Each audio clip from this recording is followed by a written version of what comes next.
Hii ni MTV Online. Jina langu ni Thompson Unjibata Ngalwa William nikiwa Uvira pembezoni mwa ziwa Tanganyika. MTV Online tunasikika kwa njia ya mitandao toka eneo la Uswahili mashariki mwa Jamhuri ya Kidemokrasia ya Kongo DRC. Leo ni tarehe 26 2025, tunapatikana Kivu Kaskazini.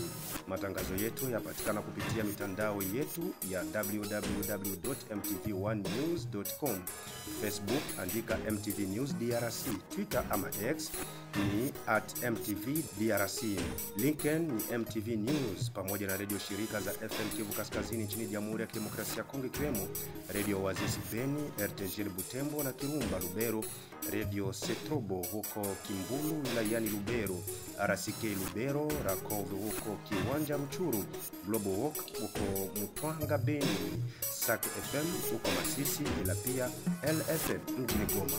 Taarifa zetu zaanzia huko Kalundu na Muhangi magharibi mwa mji wa kibiashara wa Butembo, Kivu Kaskazini, ambapo kumesikika milio ya risasi leo hii.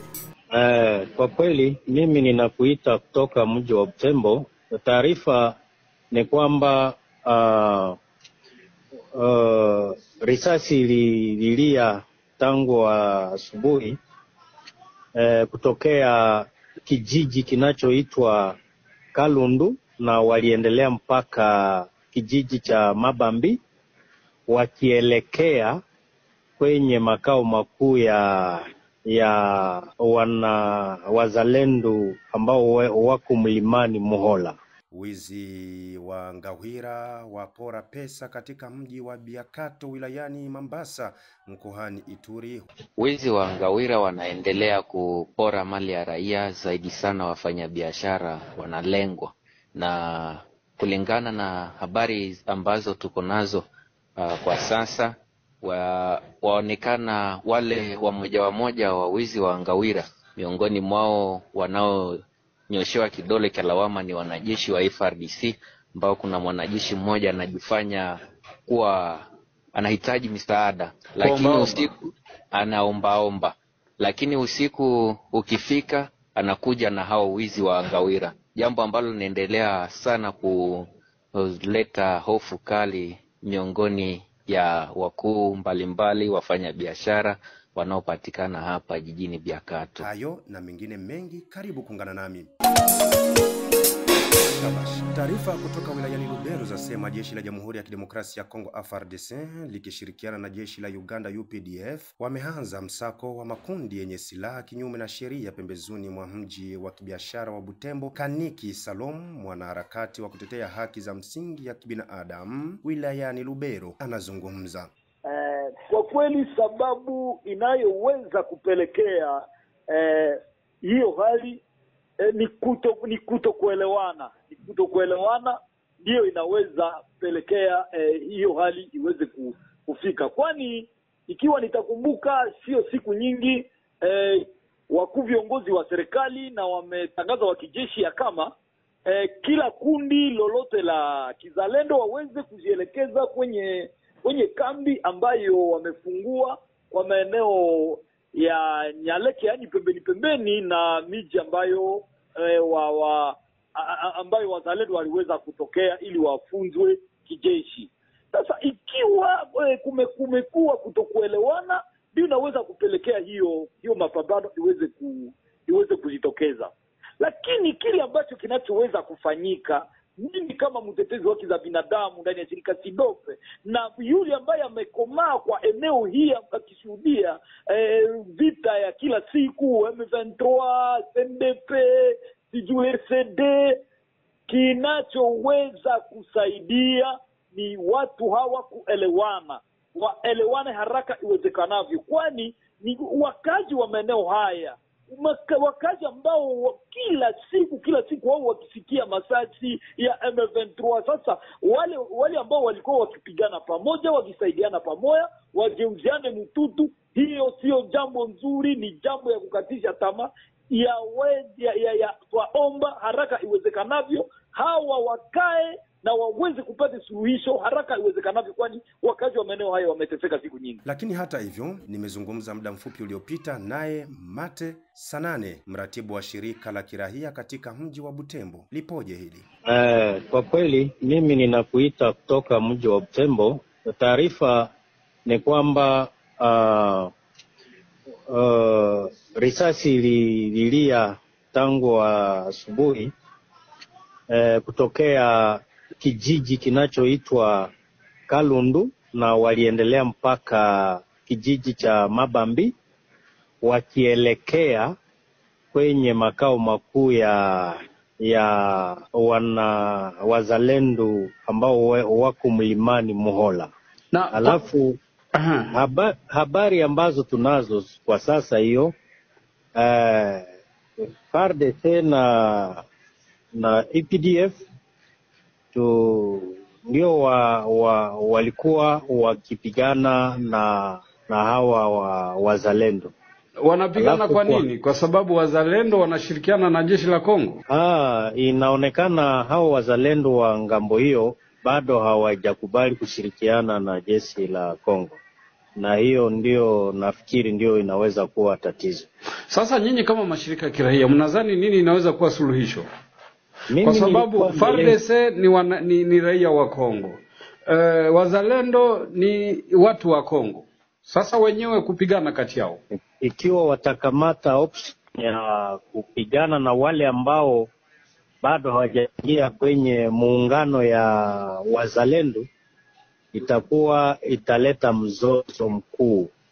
Ni afadhali au ni heri waweze kuendea au kutumia watu wanaoongea nao ili wajadiliane mapigano. Hiyo italamusha mzozo mingi. Sababu ni wengi ambao hawako ndani ya huo muungano ya wazalendo, wana sababu zao binafsi. Alafu hiyo kwa kweli italeta madhara mengi tena mno. Sasa hali ikoje wakati tunazungumza? Kwa sasa hiyo mimi niko kwa town vile, na asubuhi tulileta angalisho kwa wale ambao wanaelekea njia hiyo wajizuize kwanza, alafu jioni tutajua kama mambo inaendelea. Lakini habari ninazo kwangu binafsi, inaonekana kuna bila kuluru kule ambayo imetokea, alafu jioni tutapata taarifa halisi. Wananchi wanasemaje? Hasa wana vijiji, ukiangalia kule kuna vijiji vya Mabambi, Muhangi. Basi wananchi wao hawaelewi. Hawaelewi, wanasutushwa tu na mlio wa risasi. Hawawezi ulizwa maoni yao. Ni kugumu kabisa kujua halisi ni nini malengwa ya viongozi kwa muda huu, na nafikiri inaweza kuleta shida. Wewe binafsi pamoja na mashirika wale wanaoshirikiana na wewe, mashirika ya kiraia kutoka Lubero, mashirika mengine, mnadhani kipi kinaweza kufanyika kwa haraka? Kwa sababu wakati tembo mbili zinapigana, ni majani naumia. Yaani ni raia na vijana ambao hata hawajawahi kuingia katika makundi ya kizalendo ndio watapata shida. Ndio, sisi binafsi tunafikiri kwamba hiyo si option nzuri. Option ya ongezi ni nzuri kuliko, sababu tukifikia madhara mengi na zaidi sana ungali ndani ya msuko ya adui anayetokelea ngambo ya Bayonga. Sasa bado hiyo haiyaisha, tukiongeza tena tunaanzisha mbovi katikati yetu, na japo hao walikuwa wanasaidia FARDC, nafikiri itakuwa ni option mbaya.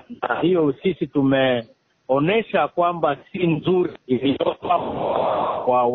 wakubali kupata njia ya kuongea na hivi vikundi ambavyo bado haviyaingia kwenye umoja ya wazalendo. Asante sana Mate Sanane, wewe ni kiongozi wa mashirika kiraia katika mji wa Butembo. Asante sana. Ni mimi nakushukuru mpasha habari. Baadhi ya wanasiasa wa Beni na Butembo wakiomba serikali ya Jamhuri ya Kidemokrasia ya Kongo kuwa makini katika mipango kama hiyo ya kuanza mapambano dhidi ya vijana. Kizerbo Kasereka ni mbunge wa zamani, anazungumza nasi kutoka mji wa Kinshasa.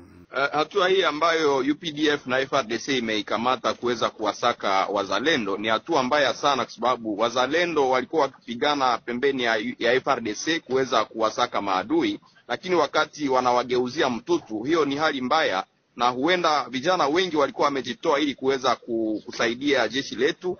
Na wakati mpango huu unakamatwa, nafikiri kama si mpango mzuri, na itaenda kuonekana kama vijana wengi wataweza kupata madhara, na hiyo ni shida ambayo inaenda kuonekana tena ndani ya nchi yetu. Na nafikiri kwamba mpango huu ungeweza kurudishwa nyuma, na ili FARDC endelee kupigana pamoja, kuwasiliana na wazalendo ili waweze kuwasaka wale maadui ambao wanaitatiza nchi yetu. Kipi kinaweza kufanyika? Kwa Kongo si mzalendo.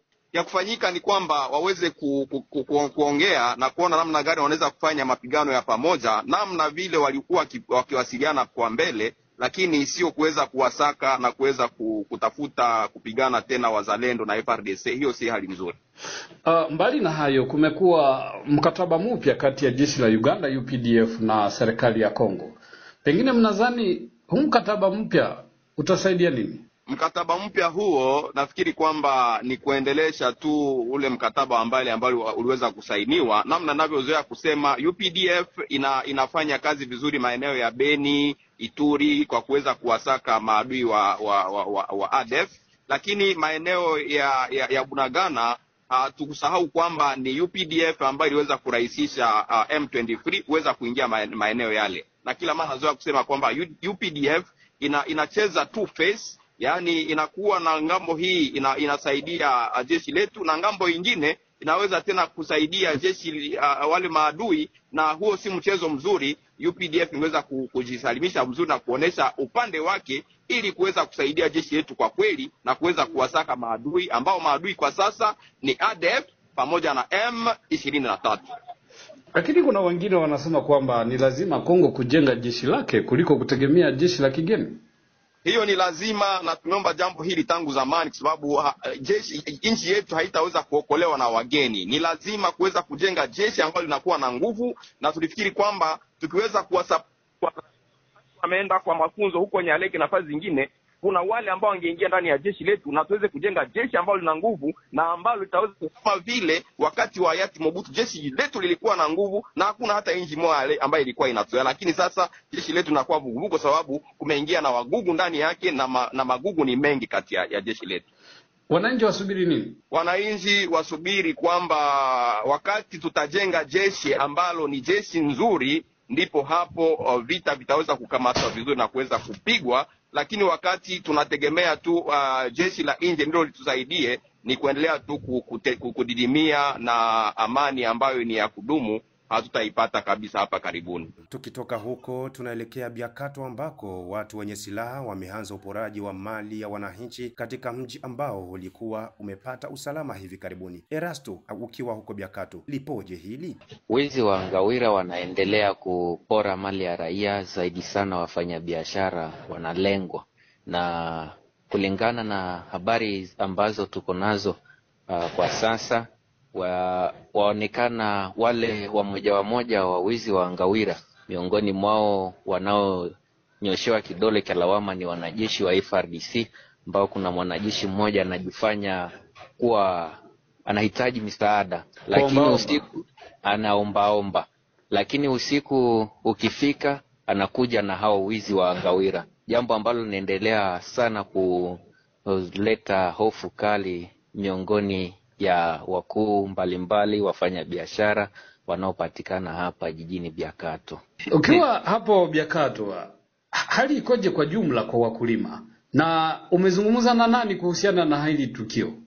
Naam, hali kuhusu wakulima walikuwa wamepata tulivu, lakini kwa sasa wakati wameanza tena kufuatiliwa katika vijiji vyao, basi inaendelea kuleta hofu kali zaidi sana, huku wakulima wanalima kakao, na wanaoendelea kulengwa ni wale wafanyabiashara wa kakao hiyo, na wakulima wanaendelea kuwa na uoga kwa sababu ya tishio hilo. Na tulizungumza na Rams Mali kidogo akiwa mwanaharakati wa mashirika ya kiraia ndani ya kijiji hichi cha Biakato. Kitu kia kushangaza na huzuni sana kuona hali ambayo tuko napitia kwa sasa. Ilikuwa jana saa 1 ya usiku, wabandi wenye kubeba silaha na wenye kuvala vazi la kijeshi waliweza kuingilia mzee Potele pa Biakato Sandre na wakaweza kubeba pesa kiasi ya $3,000. Ni huzuni sana kuona jambo sawa na ile parce que depuis une semaine tumeassisté vraiment ku 5 cas ya cambriolage par des hommes porteurs d'armes à feu. Na kitu kia huzuni sana ni kuona kuna Jesse ambaye anajulikana, hataweza kutaja jina lake, iko nazunguka ndani ya maparcele akijipresenter sawa mtu mwenyewe anateseka kuomba msaada kusi, na iko naangalia position ya parcele na magharibi anatokelea na watu wake kusudi wakie pie na wabebe pesa maparcele. Na ndio maana tunaita vraiment wakubwa muendelee kubania huyu mtu na kumwarete na kuwe kondane dale ka kondre, parce que population wakati tambania tunaogopa population siweze kujirendre justice wakati huyu mtu ataweza kushikwa. Nyewe wakubwa muweze kumwarete na muweze kondane kwa maakti zenye iko nafanya ndani ya mgini. Baada ya huyu Rams Mali kidogo kuzungumuza, usalama kwa jumla ukoje? Kwa sababu kuna taarifa kwamba watu wanalala 22h ama saa 4 za usiku, ni kama watu haruhusiwi kutembea usiku. Tatizo ambalo linabaki ni kwa sababu ya hao wezi wa Ngawira. Wakati wako wakiendesha wizi wanafyatua marisasi ili kujitafutia njia, na jambo hilo limeweza kusemeka na wakuu viongozi wanasema kama inabidi raia wote ikuwe saa 4 ya usiku wakiwa wamefika manyumbani mwao, wamelala kabisa, ili waweze kuona ni nani atatokea usiku, ni nani anayeendesha uhalifu, mambo kama na hayo. Naam, hawaruhusiwe kabisa. Wakati inakuwa usiku, basi raia vikosi vya kulinda usalama vinapiga doria, na ukinaswa nyakati hizo utawekwa jela. Tukibaki mkoani Ituri ambako serikali ya DRC imeanza mafunzo ya makamanda wa polisi ambao watahusika na usalama wa wanakijiji. Constance Bagalwa ni mwandishi wetu wa huko mjini Bunia, anazungumza. Ndio, ni maafisa 13 ya polisi hapa mjini Bunia ndio walifunzwa katika ndani ya siku 15. Alafu waliweza kufunzwa kupatana na hali ya ukingo ya raia kwenye mitaa mbalimbali, vijiji mbalimbali huko kwenye mtaa ya Irumu, tukiona huko kwenye sultani ya Babelebe, huko kwenye Baboa Bokoe, tukiona huko kwenye Walendu Binti, Basili, ngambo za Komanda. Ilibidi wa mashirika ama wa partner wa serikali waweze kuleta hiyo mafunzo, na watu wale waliweza kufunzwa, ama wa polisi wale wa ofisa waliweza kufunzwa kwa kuweza katika polisi ya proximity, polisi ya karibu na raia, ndio waliweza kupata hiyo mafunzo. Unadhani hao polisi wataenda kulinda vijiji ama watabaki mjini? Wa polisi maofisa wale wataweza donc maunite ya polisi ambayo zinapatikana kule, kwani wao ni wa ofisi wa maofisa ambao wataweza kupeleka hiyo mafunzo ambao walipata kwa departement ama kwa maunite au mbalimbali ambayo inapatikana kule. Na hali ikoje sasa hivi wakati tunazungumza mkoani Ituri? Kwa sasa hali ni bora kwa sasa, ila tukijua kwamba hiyo mazungumzo ambayo imeendeka huko Aru itafungwa kesho, donc itamalizika kesho siku ya 5, na viongozi wamejitahidi kuenda huko kuweza kumaliza rasmi, kwani ni kikundi ama makundi zinazomiliki silaha ndio zilikuwa na faidika na hiyo dialogue. Alafu hatujui kwa sasa kama wakazi wa Ituri kabisa hawaoni kitu kipya ambacho kitaweza kuleta ama kitaweza kutoka huko, ama hawaone nini ambayo itaweza kubadilika na hali ya Ituri. Kila siku watu wakiuliwa, mashambulizi za makundi mbalimbali huku na pale. Wilayani Beni, wanawake walalamikia hali ya kimaisha. Germain Hassan Kiawere na ripoti zaidi kutoka Beni. Akilalamikia hali mbovu ya maisha ya ujane anayopitia tangu zaidi ya miaka 25,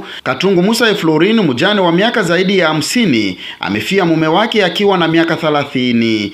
Mwaka wa 2004, Florin ajiunga na kikundi cha wajane wilayani Beni, Kivu Kaskazini. Yenye nanisukuma mimi kuchunga wajane, nilienda jikuta nilikuwa mjane mdogo, nilikuwa na age ya 30. Nikaona niingie nitafute wajane wa miaka ya yulu kusudi tuko napatiana kosei. Mie kwanja kwangu binafsi niko mjane tangu 2000. Hapa mwezi wa 8 hapa mimi nafunga vesenga na niko mjane. Nilifiwa ku 2000, nikaunda chikundi mu 2004. Yaani niko na vendeye na niko nachunga wajane. Government mimi napenda banisaidie niweze kupata kwa kuchungia hapa mama. Government mimi naonaka kama habatuoni hata habatuchue. Tuko na mama benye tungali na maaje kidogo kidogo. Mie kwanja nimekomalia mwiche chikundi cha wajane. Nilifika mule na niko na 30, nimeeneza 55, seke niko na 25 mwichi chikundi. Njo tunao tungali na kanguvu yenye tunaweza tumika kazi. Muko na wengine badogo kwangu wa matranda ma 25, 40 nabo bako tu pale. Njo tunapenda na shie tungali tuko watu tunaweza fanya taka kazi. Naomba batusaidie. Mama niko na benye banaishi, benye babwanabo bale bacha kuma nyumba zao. Kuna wengine benye banaikala kwa watoto wabo, wa mama basha kuya wengi benye balikufua na babwanabo muvita. Desanje Malero ni kiongozi wa kituo tukinge yatima na wajane Kasindi Lubiria, mpaka wa Jamhuri ya Kidemokrasia ya Kongo na Uganda, akipea kipaumbele amani na usalama kwa kupunguza idadi ya wajane. Unasha kwenye kuko yatima, kuko mjane wa mama na kuna kwa mjane wa baba. Biko kabisa wajane biko wanafika. Wanatoka Kibirizi, wengine wanatoka Lunyasenge, wengine wanatoka Lubero Kasuo, wengine wanatoka Mambasa, wanatoka Limbongo, wanatoka Kichumbiro, Kanyabayonga, Kirumba, wanakimbia. Kumbe governor yetu ya Kongo ipiganishe sana ngizi ya kutuletea amani. Viongozi Mungu abalinde, Mungu abachunge, Mungu abapatie roho ya kusikilizana kusudi raia iishi na nini na amani. Kaindo Lumbulumbu wa shirika la wanawake akiomba serikali kuwagharamia wajane. Mimi kwangu kuona katika nchi yetu ya Kongo antuka wajane wengi sana wanateseka, hawana angadrema fulani, ijapokuwa kuna maasosiasyon feminine mbalimbali ambazo zinawaangadria, lakini si wengi ambao wanapata kabisa matunzo mazuri na kuelekezwa vizuri. Wale watu wanakuwa na shida kubwa sana, wale wajane ambao wanakuwa katika nchi yetu ya Kongo, kwani muda fulani ambapo mume wake amepotea, kila mara wanamunyang'anya mali yake. Yule mjane kuna mara wengi sana wamewafukuza hata katika nyumba ambazo walikuwa ndani, na inakuwa shida kubwa sana. Tulikuwa napendelea government yetu ya Kongo iweze kufuatilia hiyo jambo sana tena zaidi. Sheria ndani ya jamii nasemaje? Tumezungumuza naye mwanasheria Ndrambi wa Ndami akiwa katika mji wa Beni, Kivu Kaskazini, mashariki mwa DRC. Wajane wako protege na code de la famille, kama vile watoto ambao walizaliwa ndani ya mariage na wanakuwa protege ndani ya code la famille, watoto wote ambao wamezaliwa na baba na mama, na kama vile hata haiko tu mjane mke na mume ambaye mke wake amefariki, na iko vile protege na ile code la famille. Inakuwa uhusu sana kwa ajili ya vitu ambao waliweza kupata wakati walikuwa pamoja ndani ya maisha yao. Mume na mke wanapaswa kuwa na vitu ambao walipata hii. Kama walipata vitu ikikuwa walilunga hiyo mariage ya kiserikali ambao wanaita kwa kimombo mariage civil. Wakati ambapo mume au mke anafariki, wanapaswa kugawanya mali yao kulingana na ile mariage civil regime matrimonial ambao waliweza kuchagua. Kama kwa mfano walichagua communauté universelle de biens. Wakati mume anakufa, anafariki, mke anabaki na nusu ya mali ambao walipata. Kama balipata gari 2, gari moja ni ya mke, na gari ingine mali ambayo inabakia inabakia waheritier wa premier category ni watoto. Kumbuka kwamba mashariki mwa Jamhuri ya Kidemokrasia ya Kongo, mkoani Kivu Kaskazini, Ituri, Kivu Kusini, kuna idadi nyingi ya wajane baada ya waume wao kufariki dunia, wengi kati yao kuuawa kwenye uwanja wa vita, wengine kuchinjwa na waasi wa ADF, hata katika migogoro ya waasi wa M23 na serikali ya Kinshasa. Germain Sani Kiawere, MTV News. Shukran Hassan kwa ripoti yako. Ni hayo kwa siku ya leo na asante. Kutoka hapa MTV1, mimi ni Thompson Unjibata Ngolo William. Tukutane Ijumaa.